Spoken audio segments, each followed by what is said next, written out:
nó sống nó chế cũng nhẹ rồi với tao trong say cô lúc chế mỏ Tôi sẽ chụp được chụp nghĩa nào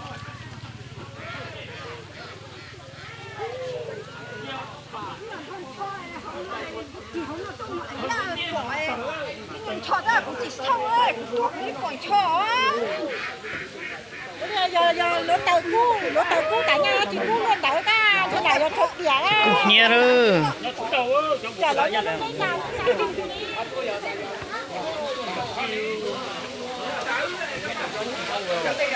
lúc ở chú nữa nè con luôn nữa nè chia lỗ ở chú tao có mình lắm mà mới bọn đâu ơi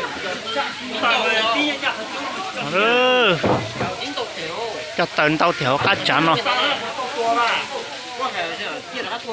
cho nên một chuyện đi của nó tao mới gặp tao hổ mà thấy nó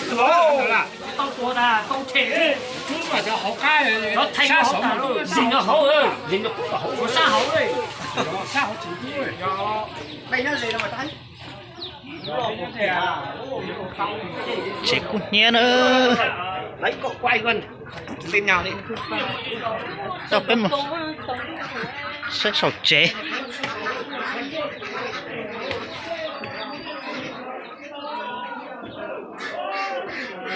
lu họ trong cũng nhét ta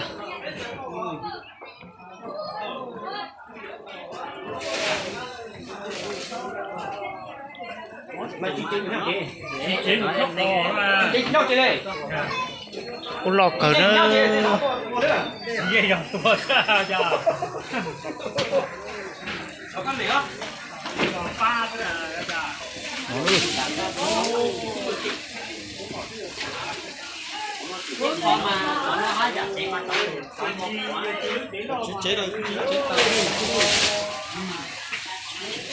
nó cú kèn là lúc hạt chú nè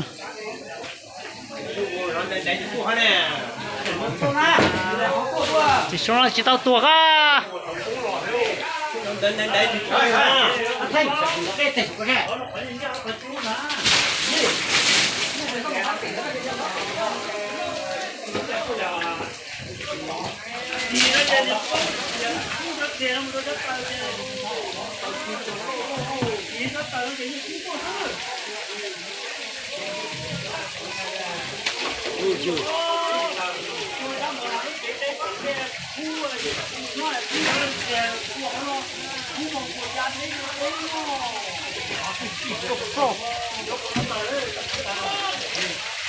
cú sát cờ li ơ cái chú chế chỉ nhau lại thế còn nó tí tần tàu lên tàu nữa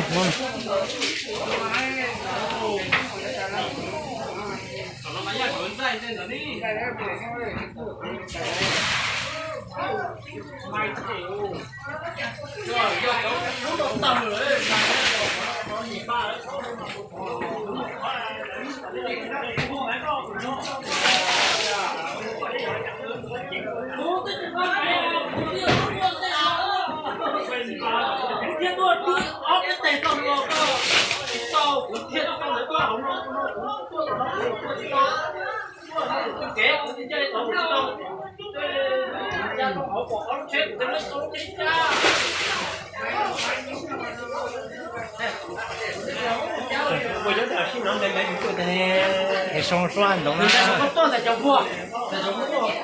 Thế cháu muốn nó sẽ là chỉ cháu nó chỉ cú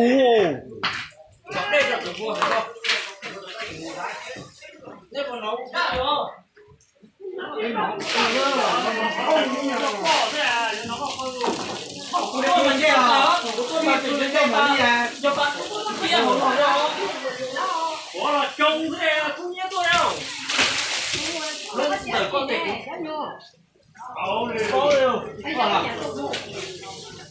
nếu là chú chỉ bỏ ra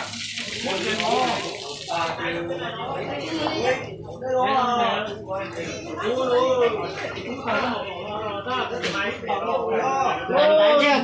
Non tải quá. này số của hoa đấy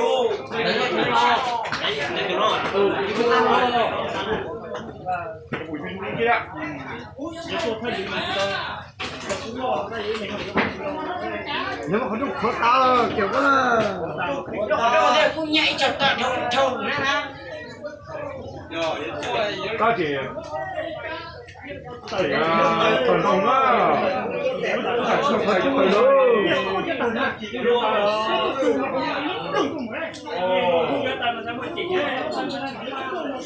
아, 나 아빠도 진짜로.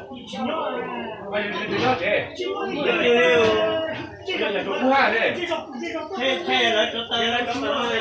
nó còn chua gì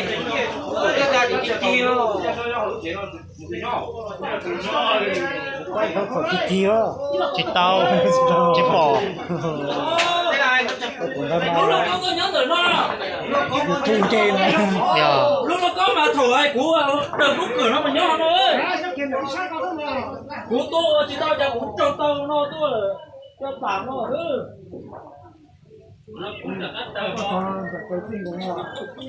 không là họ tìm mày dâu mà do thường đó mà tí giờ chỗ nó nhớ hậu chi cho nó mua mà chi dâu hả có nghĩa là ô bốc khẩu ấy chỉ thao tờ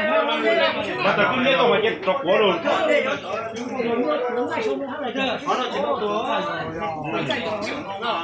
tại vì nó là cũng nhớ hàng thao luôn rồi sao phải chú ấy bình quá quá chi nè thế là lúc mà chúng nó cú nó to cú nó mà cua nó có mà nó cua mà rồi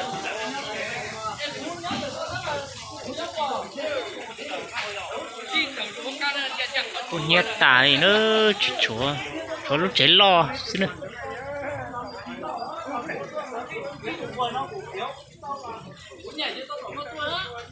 Wow.